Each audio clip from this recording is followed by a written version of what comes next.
Toi aussi, t'as vu le film Gourou?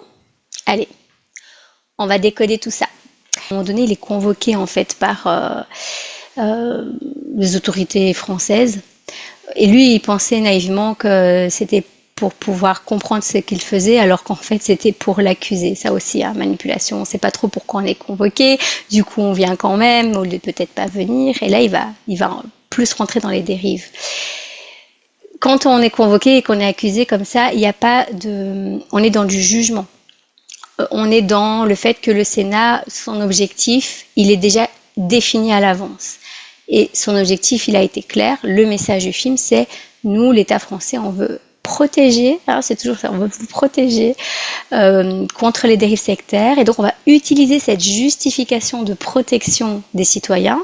Ça fait longtemps qu'ils auraient pu faire plein de choses, mais ils l'ont jamais fait pour imposer le fait que les coachs de vie, ça fera dans l'université. Donc c'est nous qui voulons avoir la main mise sur le coaching. Et donc tous les autres qui n'ont pas des diplômes étatiques, pourront plus travailler. Voilà.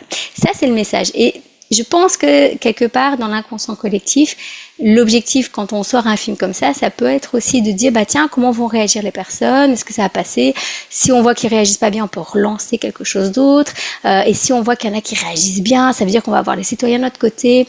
Et donc c'est génial hein, l'autocontrôle, d'aider les personnes à être utiliser la loyauté toxique des gens en stigmatisant une problématique sans montrer toutes les problématiques qu'il y a aussi derrière.